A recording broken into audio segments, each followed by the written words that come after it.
This is pretty cool. This is like another version of OBS or something.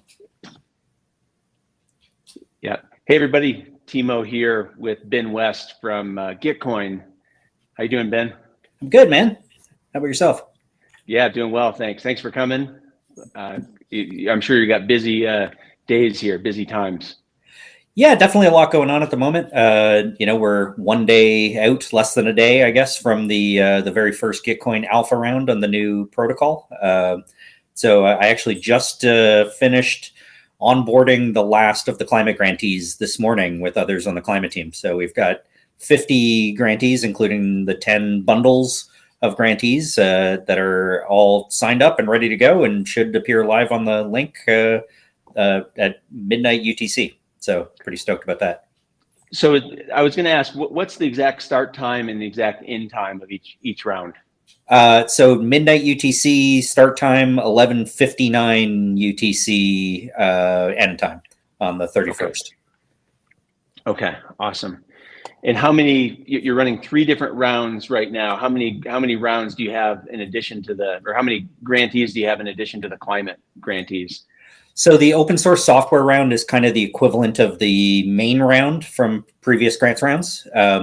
So that round has, I believe, about 200 grantees in it in total, which sounds like a lot in comparison to the 50 in the climate round. But if you remember that previous main rounds have had 2,000 grantees or something in them, it's actually a much smaller number. And there's also an ETH infra round, which, if I'm not mistaken, is something like 30 grantees in it. Which is really for like the builders of core infrastructure. And this largely came out of the sort of recognition midway through last year that a lot of developers for infrastructure projects to go work on like DeFi or NFT projects or whatever else, because they're, as is often the case, the open source public good stuff that's kind of like less exciting than cutting a ribbon on something new. To me, it's like the equivalent to the people who like fix the potholes. And often like the money flows to the new highway, not the one that needs the potholes fixed. So basically a round was set up first as kind of a subset of the open source round, but then it just became clear that basically those 30 grantees would kind of get lost in the one big open source round. So a decision was made to kind of separate that out and do sort of a third smaller round, which was kind of a subset of that big round. Okay, cool. So 3 main rounds for the Gitcoin Alpha. I think it'd be good for people who haven't heard of Gitcoin before, if they're living under a rock, maybe, what like the history of Gitcoin and that, the Gitcoin grants rounds, GR12, GR15, and then how climate came to be and how much money that there actually is funding public good projects. Sounds good. So first, just a quote. I can't remember who said it, so I can't give them credit for it. But if somebody listening to this remembers, I heard somebody say, if you haven't heard of Gitcoin, you're doing Web3 wrong, which I thought was pretty cute. The idea of Gitcoin, you'll recognize the Git part for anybody who's kind of involved in the open source software world, with the connection to GitHub and now a variety of other kind of Git projects that have evolved. I'm sure there was many of them before, but have become even sort of more in the public mind after Microsoft bought GitHub, which is kind of a whole other conversation. But really the genesis of the idea was Kevin Owocki and Scott Moore and Vivek and others who were sort of involved early on, looking for ways to fund and support open source web development projects. There was this kind of understanding that like open source projects are like fundamental to the operation of the internet, yet often really don't get adequate funding, because they're, generally not-for-profit ventures, and kind of core infrastructure that people are basically building and developing and maintaining, really just out of the goodness of their own heart or out of their sort of interest in the topic, but not necessarily with the same sort of funding that like venture capitalists put into, things like Facebook or whatever else it might be. So it actually started as a bounties platform, and still Gitcoin does have a bounties platform, that was largely based on pull requests and facilitated directly through GitHub. But it was like a way to basically reward people either proactively or retroactively for building open source web tools. That idea expanded out to what eventually now has become this grants platform. It actually started as kind of like after the bounties, there was then sort of a peer-to-peer crowdfunding platform, similar to GoFundMe or something like that, but without the quadratic matching fund component to it. So it was actually a couple of grants rounds in where this grants platform had sort of first been rolled out, where after the quadratic funding paper that was written by Glenn Weil and Vitalik and Naomi, that paper became the sort of genesis of the first experiment that was done with the Gitcoin grants platform to become a quadratic funding mechanism. And then, from there, it's really just sort of steamrolled from one idea to another, or snowballed, maybe a better metaphor. And what we see today is that there's this grants platform that has now facilitated, in the tens of millions of dollars in funding, if you incorporate the funding that has gone into the bounties and the hackathons. I think we hit the magic number 69 million somewhere around the end of last year. And really what we're seeing as a result is, a lot of different projects getting funded, and sort of the interest in hosting sort of standalone rounds as the sort of size of the one big Gitcoin grants round got bigger and bigger. There became this kind of expansion into ecosystem rounds and then cause rounds. So the ecosystem rounds were like Polygon runs around for people building on Polygon, or ENS runs around for people building on ENS.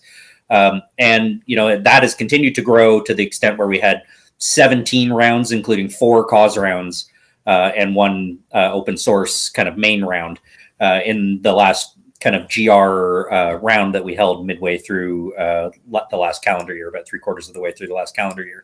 And the transition that's happened now is Gitcoin is now shifting its time and energy as a DAO and as a team internally to this fully decentralized, forkable version of this grants platform. So as much of what we were doing, was decentralized compared to a lot of what you'd see in the world, like it was being run by a DAO.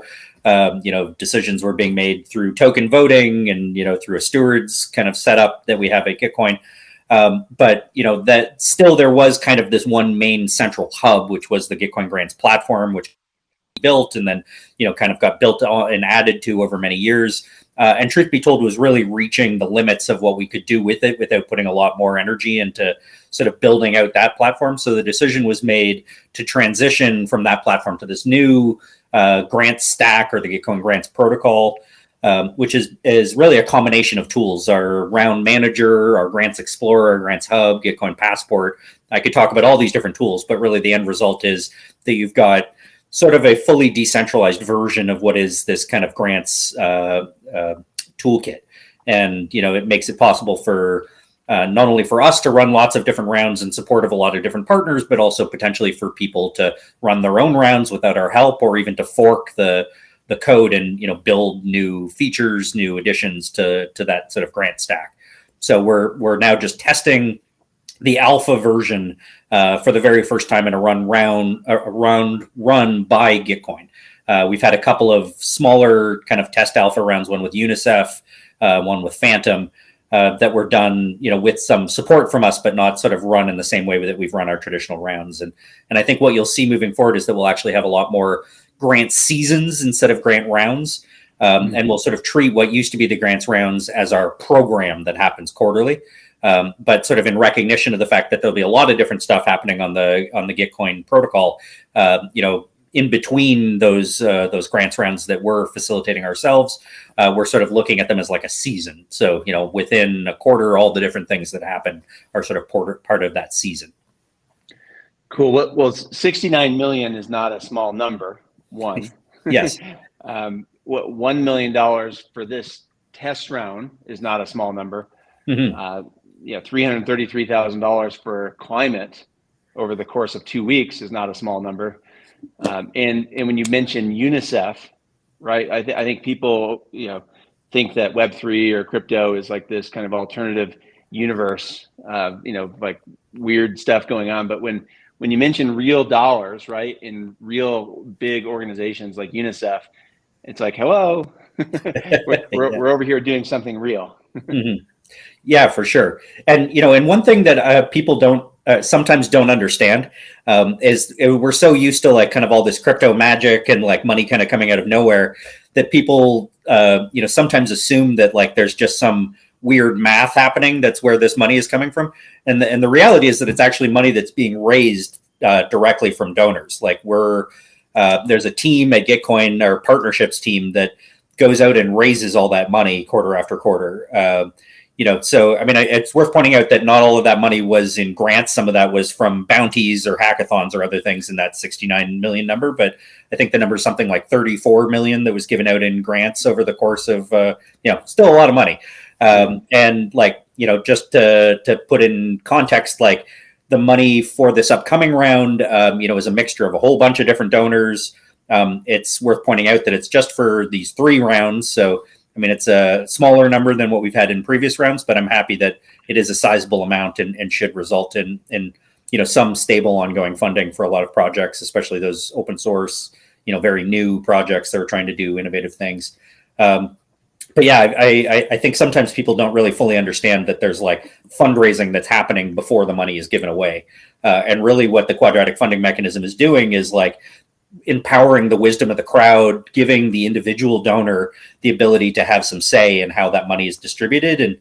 And really what makes quadratic funding magic, for those who are not familiar with it, is that it gives more weight to individual donors as opposed to whales or like sort of large influential donors. So, with the traditional matching fund donation, like, you give $1, maybe it's matched by some other philanthropist.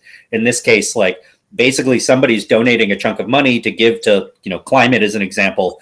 And then really just trusting that the community is making decisions about how to allocate those funds. And, that's been quite an amazing thing to be a part of, and kind of interesting how Gitcoin is just like raising all this money and then just giving it away.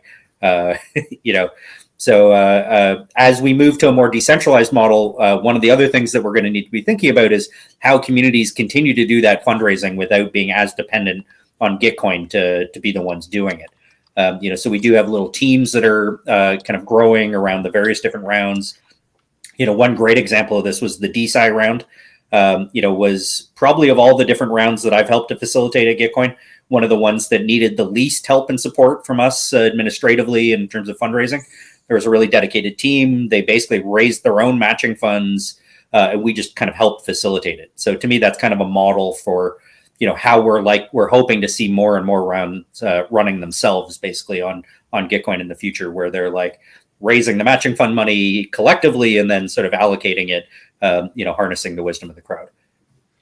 Yeah, and that's we can get into it later. But one of the first things you and I talked about last week when we you were getting the ball rolling was like, hello, Basin wants to create its own round and fork it or run a round just with basins, whether it be different biodiversity basins, different places around the world, different watersheds.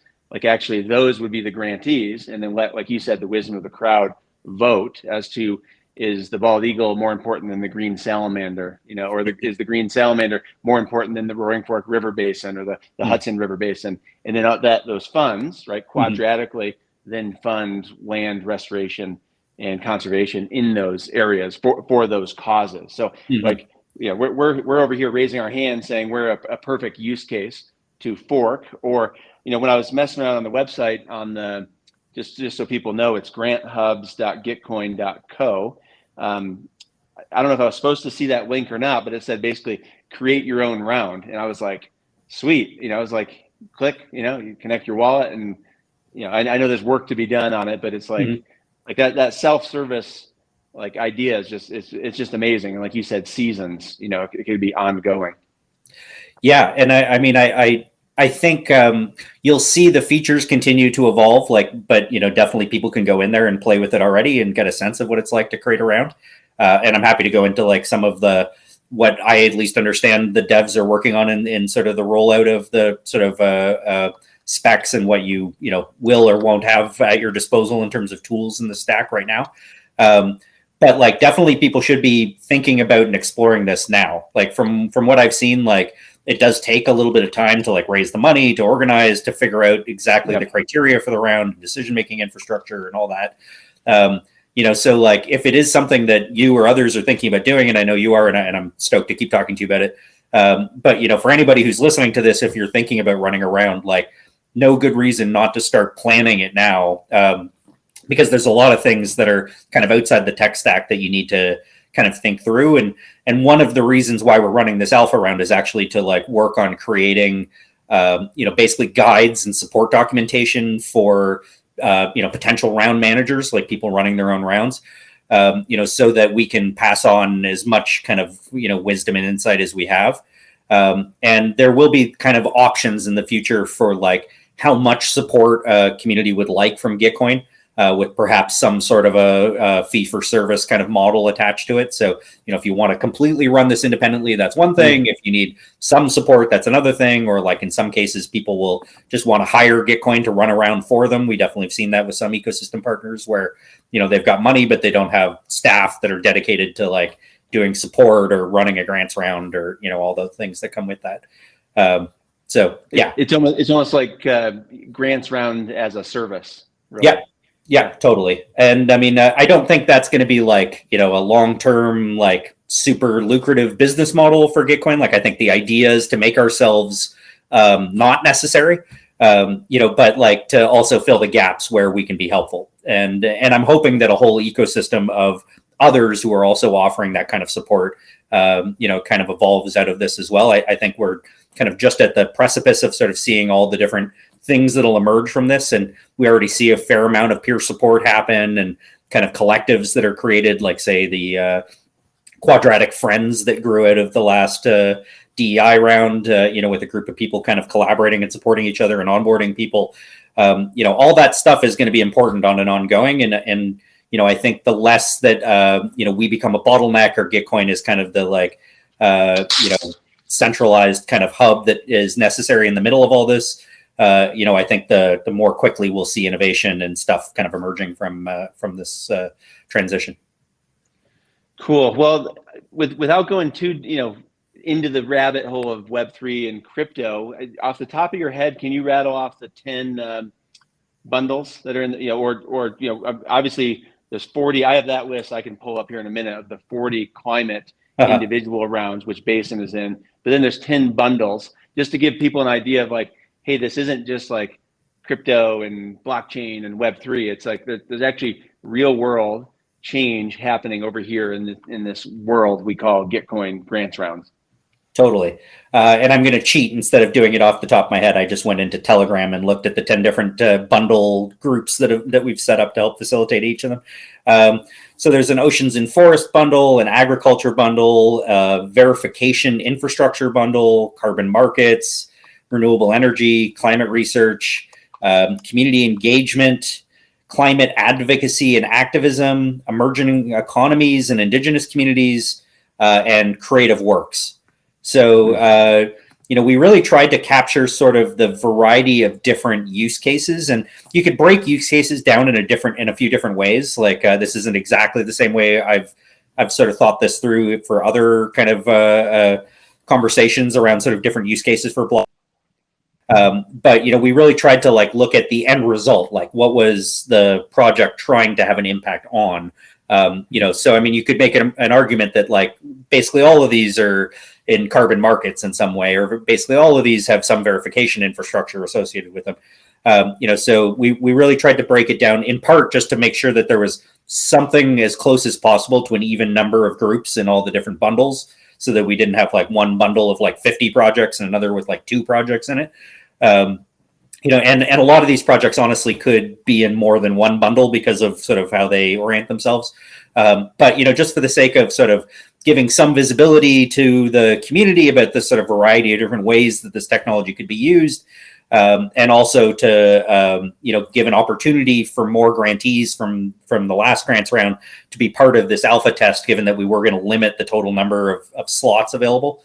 You know, just creating these bundles has been sort of an interesting way to, you know, to kind of push that forward and to try to involve as many people as possible. And honestly, I'm super excited to see what comes out of it. At least one bundle I've heard is forming a DAO already, which is a cool thing to see that, you know, was never something we asked people to do, but, you know, great to see that people are like taking that, what is coordination, what is cooperation, mean and look like in this space, and sort of trying to put a container around it and sort of do something useful with it. And my guess is we'll see a lot of cross-pollination and sort of interesting new partnerships evolve from these bundles.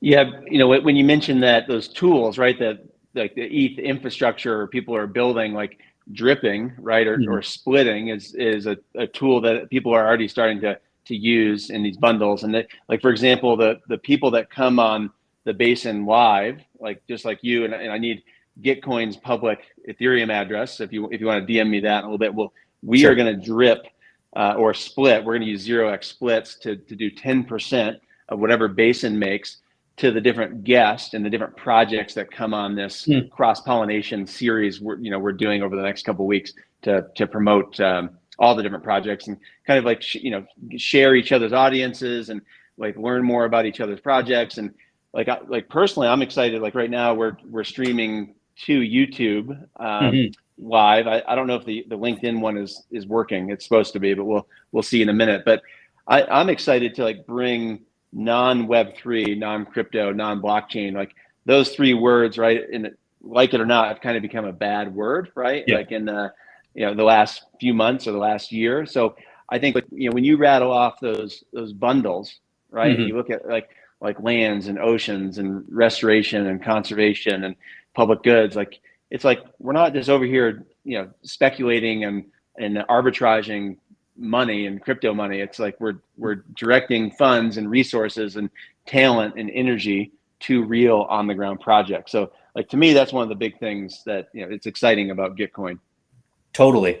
And honestly, like I think the double-edged sword of any open source protocol is that anybody can use it, and like especially when money's involved, it's going to bring out the worst in people. And I think like I've actually been thinking about this in conversations with friends recently. Like in some ways, what we see happening in Web3 says more about humanity than it does about Web3. Like, this is just a set of tools that can be used by people in whatever way they see fit. What excites me about Gitcoin is that there's a whole bunch of people trying to use these tools in a lot of positive ways. But unfortunately, it just doesn't get nearly as much attention as the scams and stuff on fire and and of course, no big thanks to FTX and SBF and, all that.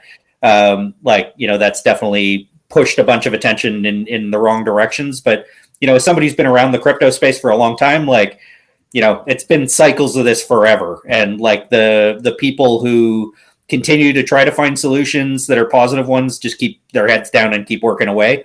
I'm really hoping in the year ahead we can tell more of these stories and really I feel like we're really just getting to the point where this technology is at a place where people are actually doing really cool stuff with it. It's not just the idea of what could be done with it, but we're actually starting to see money flowing to the right kinds of things and projects really benefiting from the core properties of, this decentralized ledger technology. And, whether it be for carbon accounting or for supply chain analysis or for, doing interesting stuff with carbon markets or the verification stuff, which really is the big gap for the existing carbon markets. To me in the climate space, I'm seeing all kinds of stuff that's really interesting. And, you could go down a whole another rabbit hole talking about decentralized identity or, other things that I think could really be beneficial well beyond the sort of Web3 space. Not to go off on this tangent, but I was just talking to somebody yesterday about what if we had Gitcoin Passport as a plugin in a browser so you could see the trust score associated with email in your inbox, and you'd have a sense of whether the person you were getting an email from was a phishing scam or a real person or not. Of course, there's a lot of pieces to that in terms of adoption and how do you get grandma to get a Gitcoin Passport and manage your public keys and all that. But, I could imagine a bunch of different ways that these tools could be useful to people in the real world, even outside of the financial applications, just some functional infrastructural stuff around logins and sign in and trust scores, I think could be huge unlocks for a lot of different industries, without ever even thinking about or talking about blockchain in the midst of it. Cool. Do you have a hard stop? No, I'm okay. I can keep going for a little bit. I've got a call in 20 more minutes, so I could keep talking for a little bit if you want. So we have some good comments here in the chat, and I'm not sure if people are seeing the call in button or raise your hand button. I'd have to look at it, but there should be a call in function where if someone wants to come on and ask Ben a question or ask me a question about Basin, just hit the button there. And I think some people are having some issues with it, but it only works on Riverside. So just if someone wants to do that, go ahead, or otherwise just drop your question in the chat. But you mentioned Gitcoin Passport. And to me, there used a long time ago, like 10 years ago, which seems like a long time ago, there was like a cred score, right? That like it was a KRED, like it was going to be attached to your LinkedIn and your Twitter and your email. And to me, this is like the realization of some of that, like an idea like that. So if you could just briefly explain Gitcoin Passport and how it works and what it does. First of all, I loved the cred score thing. I was a big user of that platform at the time. I remember getting like some New York Times subscription or something and like access to some places because of it. But I was kind of bummed when that went away. Actually, I'm not sure exactly what happened to that project, but it seemed like a valuable thing at the time. So the idea behind Gitcoin Passport, is basically like Gitcoin has this problem, which is, because we try to give weight more to an individual than we do to, a wealthy, influential person, like just that every individual's vote is kind of weighted reasonably similarly. We need to know who is an individual. And of course, in Web3, there's a desire to sort of figure out how to do that without it being dependent on like, KYC, know your customer, like basically not asking people to send their credit, their wallet information linked to their driver's license and birth certificate and whatever else that we then have to verify and, keep in some database somewhere and hope it doesn't get hacked and, all that kind of stuff. So, I mean, it's basically trying to like figure out this problem that many different entities have for a lot of different reasons. And like Gitcoin over the years, this has sort of evolved from like basically increasing a trust score on your centralized GitHub or Gitcoin account, which is tied to a GitHub account. And people might remember this if they were, a few rounds back had been involved in Gitcoin where you were like being asked to connect your Gmail and your LinkedIn and your Twitter and your Facebook and, but also like your POAP associated wallet and whatever else, things like Bright ID and Proof of Humanity, which are kind of more Web3 native identity protocols. So, I mean, basically what Gitcoin has now evolved into is this standalone protocol, which could be used by anybody really who's interested in using it. It's all open source, which gives you the tools to basically connect to a bunch of different services, some Web3, some Web2, and take that information and generate a trust score.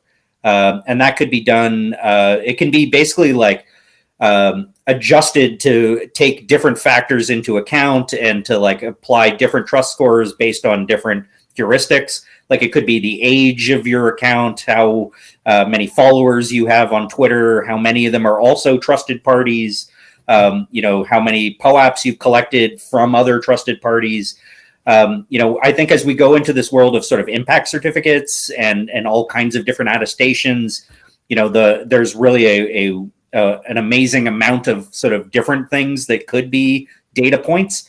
But the end result is that when you go to donate on the platform on Gitcoin, with the wallet that you've set up your passport on, it should give us a sense of like basically that you really are who you say you are, based on however our fraud detection and defense team sort of adjusts those heuristics. And they're kind of constantly tweaking them to sort of try to get just the right mix of data. And the more different data points we're collecting from different services that you can connect, the kind of more complicated that gets. But like the end result is that we now have 120,000 people who've signed up for a passport account, which makes Gitcoin, interestingly, the largest supplier of decentralized identity on the internet that I know of. And doing it in a way that, does not require government ID. In fact, it doesn't even require you to use your name. You could have a pseudonymous name, a pseudonymous Gmail account. Maybe you're not using your LinkedIn or your Facebook, but you've got a Twitter that's also pseudonymous. Like if you've built online reputation as an individual, whether you're using your government name or calling yourself something completely different and acting as an anon. Really, what we are trying to do is just identify that you are an individual. Now, I should say that some of our rounds, people might remember that we've had KYC requirements at the end of the round. And truth be told, we haven't always done a great job of preparing people for that or warning people about that. And that usually comes down to the funding partners and their legal requirements. Sometimes a partner will be giving us money, but their lawyers really need to make sure that there's some sort of KYC being done. So, I would love to get to a place where all of our funding partners trust Gitcoin Passport as much or even more than some government KYC. Or even if you've done KYC in the past, that maybe that could be attached to your passport.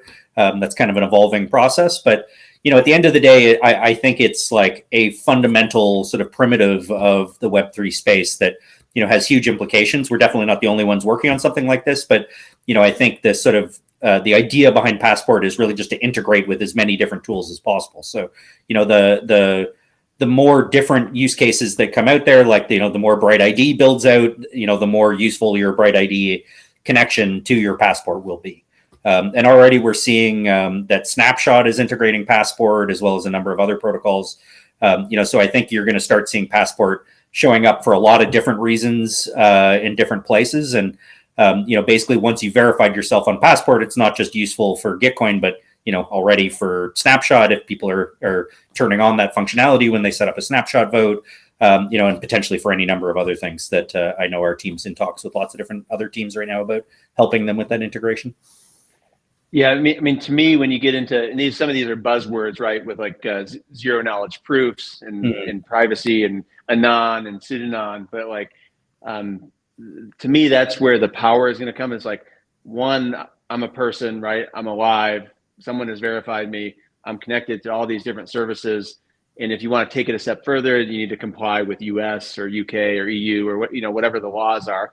Mm-hmm. And then you connect those other 5 services or whatever, so that they know who you are, who you are, and then you're able to control your identity. Like that, to me, that's like the power of it. Like, you don't have to just like dox or that's another slang word, but like give all your like information out there to everyone all the time. Like, you can share depending on the situation, so there's a lot of powerful unlock. And I love the vision, Ben, of like in your email of like, oh, like what's a Gmail could like literally, like that could be a spam functionality. Like, this is a real person connected, to all these services. Like this stuff is going to be mainstream at some point. I'm convinced.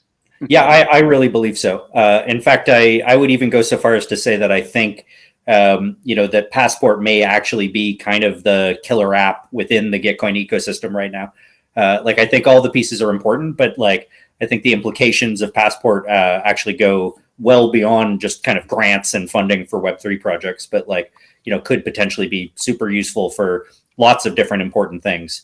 And of course, privacy and identity, and surveillance are like really big, important topics in our world right now. And like finding solutions that don't require, trust of a centralized authority or a government, especially in, some countries, that are dealing with particularly problematic governments, could be hugely important.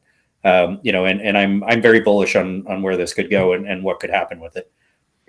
Cool. You mentioned earlier when we were kind of dancing around like crypto and blockchain versus like climate and real world action. You said scam, and you said like on fire, right? That like crypto has gotten like attention because it's in those 2 categories. It's either right scammy or on fire. But like, to me, like the traditional system is becoming borderline like like cahoots, not quite scammy, but in a way.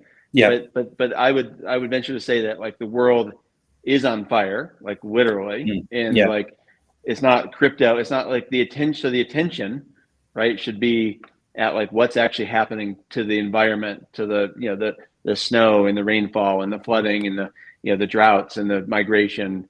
And to me, these projects in the bundles, the 40, so there's 10 bundles and then 40 individual climate projects. Like, to me, I just really urge people on YouTube and LinkedIn and non-crypto, non-Web3, non-blockchain people to come on over and just check it out. Like, everyone at Gitcoin is super helpful, inclusive. Like, you guys, your team just bends over backwards basically to like go out of your way to like answer questions that have been asked like 10 times, right, in the last like hour. So like I just really encourage people, like if they're there like on LinkedIn watching, or you're watching this on YouTube later, like come and just check it out. Like look at the real world impact, look at the real money, and then look at the teams and the projects websites that are the grantees. Like there's real projects with real people doing like, mangrove restoration and carbon removal and plastic pollution cleanup. I mean, there's just like so many amazing projects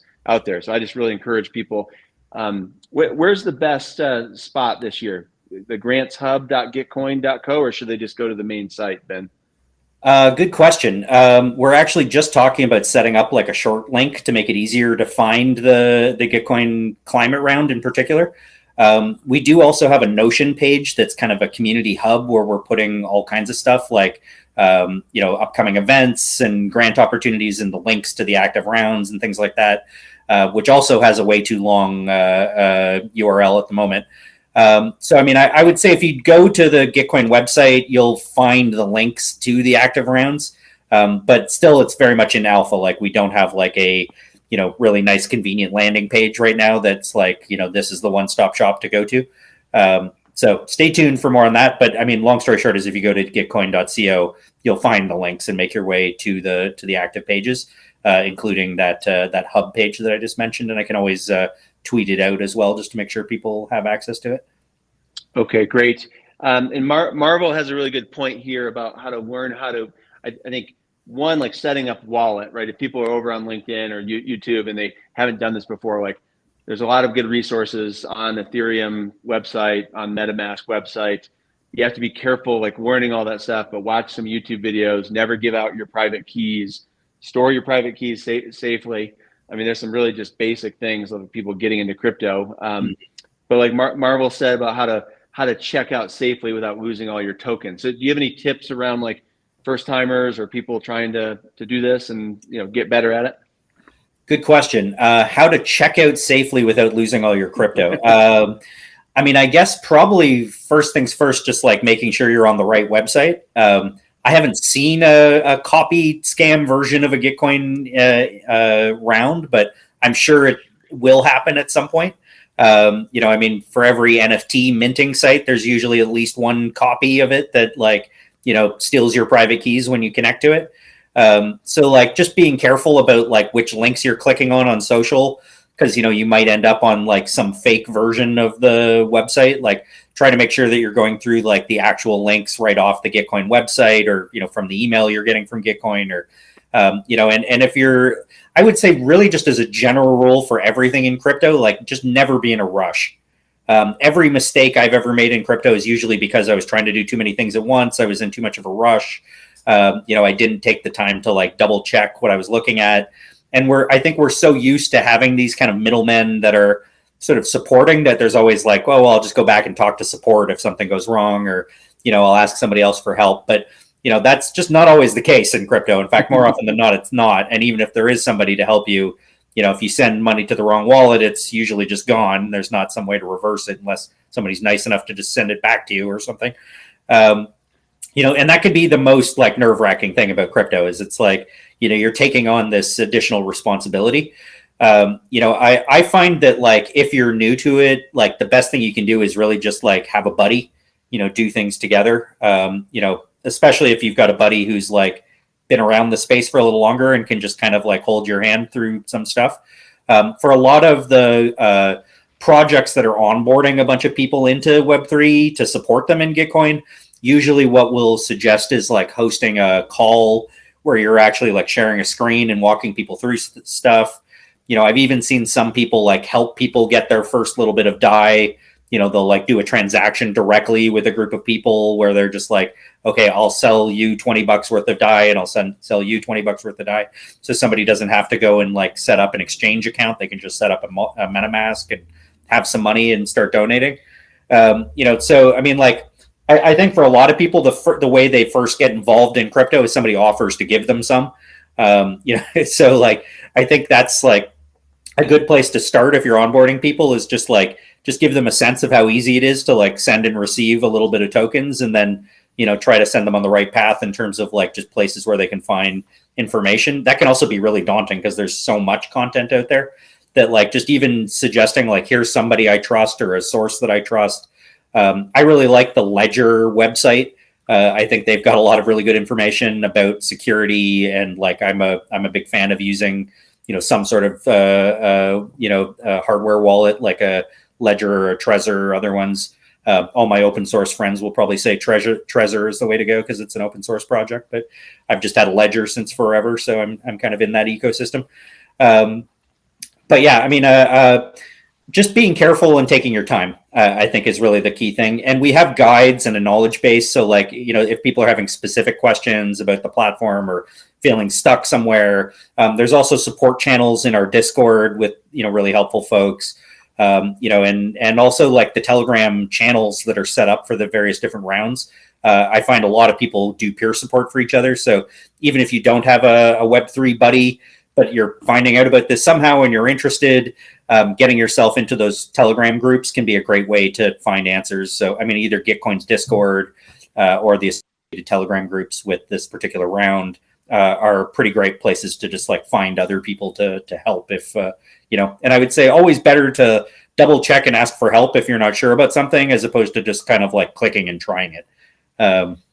Yeah, and the biggest, I mean, I love that. Just, you know, being careful, going slow, having a buddy, and then making sure you're on the right link. Like, you have to be careful for new people. If they, you know, if you post MetaMask on Twitter, you're going to get like 12, you know, 15, whatever, you know, 20 bots basically that just like say, we are MetaMask support, and, you know, give us your wallet and we'll help you, you know, solve your problem. So, you know, even Telegram groups, you need to be careful, like which group you're in. Is it the right person? Like, you know, this sounds silly, but someone like took my handle, my Twitter handle, and tried to take $40 from the ReFi DAO like meme contest. Like they mimicked my Twitter profile. They messaged Pranav and said I you know, I'm Timo. I'm here to get the, you know, the $40 in Cello or the $100 or whatever it was. And Pranav was like, this is kind of weird. Like, you know, Timo wouldn't be asking this. And like, so you have to be careful about like impersonation and scam sites. And, you know, there's people do that, you know, on Twitter, you can only reply to certain tweets, like, because they try and lock you into like a chat group that basically just leads you to a scam website. So that's going slow, being careful. Yeah, and just be really cautious about what you click on too. Like, because even sometimes, like even just clicking on the wrong link could install malware on your computer. Like, more often than not, the way that people's wallets get compromised is because somebody's like targeted them through like a phishing attack, whether through email or social, and then there's like malware on your computer, your device, and then when you're going to make your transactions, they're like able to see the information you're putting in. You know, so they get access to your private keys that way. Or even sometimes I've heard stories of like somebody's just about to make a transaction and they just switch out the wallet address that you're sending the money to right before you click on the verify thing on your ledger or whatever. You know, so I mean, definitely there is a lot of scammers, and just like being slow and being careful is definitely the way to go. But, you know, Ben, even, you know, I'm in the real estate business, and, you know, the title companies will not send a wire today unless you talk to them and verify your wire instructions, which, I mean, it slows stuff down, but you have to verify. I mean, so this isn't just a crypto scamming. 100%. It's happening in like, you know, in the you know, the real world also. The meat space. Yeah. I mean, I often remind people of this when they talk about the number of scams. I'm like, look at your text messages. How many phishing attacks did you just get on your cell phone via text? How many are in your junk mailbox? Like, there's probably thousands of them, you know? Yeah. And like some of them make it straight into your inbox. Like some of them manage to get through the junk mail filters and end up in front of you. You know, we all get phone calls from fake scams all the time. Like the amount of scamming and like the number of websites that have been compromised. Like I would say like there is a crisis of like security happening on the internet just in general. And if anything, I think crypto has more of the solutions to it than the problems. It just takes some additional responsibility and some awareness and understanding of how to use some new tools, which is challenging because there's a lot of people out there who, really just like don't have the mental bandwidth or the time and energy to even really think about that. So I think for us, it's like, how do we make those user experiences as easy as possible so that we can like keep people safe and actually be the solution to the problem instead of the cause of it. Yeah, and you said like personal responsibility, or what comes to mind is like sovereign individual, like like taking responsibility for your own like wallet and your own actions, and not relying on a third party, right? Who may not be on your side or not, to just getting rid of some of those intermediaries and creating a trustless environment and just taking that own personal responsibility. So this has been great. I really appreciate you coming by, Basin Live here and answering the questions.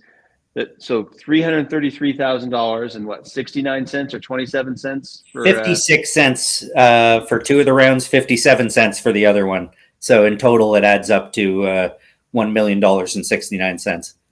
Okay, cool. I must admit, I was the one doing the math on my calculator to make sure we set that up exactly right. And that is just matching funds. That does not include what people are going to donate just in general. Yeah. In fact, during the round, you won't even see the matching funds. You're just going to see how much is donated by individuals, and the matching funds will be at the end of the round, just given the alpha round. That's unfortunately one of the functionality pieces from the previous experience that has not made its way into the alpha product yet. So you'll see a bunch of money coming in. We'll be talking about it. There'll be a Dune Analytics dashboard where you can see all the totals. But I mean, in many of our past rounds, like much of that funding has been raised, like, sometimes even matching the amount that was donated by matching funders. So it's a neat way to, vote with your wallet. You don't have to have a lot of money to vote and to sort of have a big influence, but, all those individual donations add up to pretty large sums of money for individuals out there trying to raise money for their projects. No, it's real. I mean, I can attest. I mean, this is a testimonial for Gitcoin. I mean, since whatever GR12 or whatever it was, December 2021, I basically phased out of my career for 15, 20 years. And I'm still doing it a little bit on the side. But Gitcoin has been instrumental in kind of moving Basin forward and being able to kind of rely on that quarterly funding stream. And just in the community, I mean, the number of people I've met, the amazing projects we've spoken to that we're collaborating with. So, I mean, I can attest that it's real money, it's real impact, real people. And so Ben, kudos to you and the team, and, Colleen and Kevin and, Scott, the previous people that were there. Like, it's really great. And I hope, with this push, like on LinkedIn and YouTube that we're trying to do, we'll get some more people like from the carbon removal space and the nature financing space, nature investment space. Like biodiversity is a big thing with COP15 that just happened, coming over to Gitcoin for the next round. So, and maybe as grantees. Absolutely. Yeah. And I love hearing that testimonial. Thank you for sharing that. And I'll make sure to pass on this link to our marketing folks, because they're always looking for those testimonials. But it's honestly a privilege and an honor to support projects like yours, and I love hearing about the success stories. So thanks for making the time to bring some more awareness to Gitcoin and to spread the good word. Thank you, sir. Cool. Well, thanks for coming. We'll see you over the next 2 weeks. Gitcoin Alpha Round runs tomorrow, January 17th through the end of January, January 31st.